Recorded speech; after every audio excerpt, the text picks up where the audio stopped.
ঝালটা একটু বেশি ভালো লাগে, সেই মুরগির মাংস চিকেন দিয়ে সেই নুডলস একটু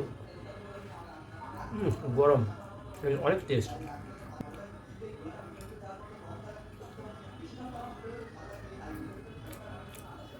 ঘরের সবারই আসলে জ্বর ঠান্ডা চলছে এখন, তার মধ্যে এরকম ঝাল ঝাল একটু সস দিয়ে এরকম একটা নুডলস চিকেন দিয়ে,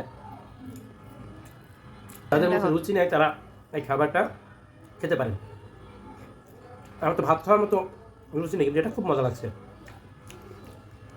তাহলে এবারে একটু মিষ্টির দিকে যাই। এই মিষ্টিটা রান্না করা হয়েছে জর্দার সেমাই যেটা বলে সেটা, এটা একটু ট্রাই করি। এটাও অসাম, এটা নারকেল দিয়েছে বিধায় দাঁতের নিচে নারকেল কিসমিস পড়ছে এবং সেরকম একটা ফিল আসছে। ঘিয়ের ঘ্রাণ, মানে ঘরে বানানো ঘি, কিসমিস, নারকেল সব কিছু মিলে একটা অসাধারণ। জ্বরের যদিও মিষ্টিটা পছন্দ না, কিন্তু এটা খেয়ে দেখবেন, এটা খুব ভালো লাগবে। তাহলে বন্ধুরা লাইক শেয়ার কমেন্ট করবেন এবং আমাদের ভিডিওগুলো দেখবেন, বিশেষ করে শেয়ার করার চেষ্টা করবেন। যদি ভালো লাগে টাইম লাইনে রেখে দেবেন। ধন্যবাদ সবাইকে, আসসালামু আলাইকুম।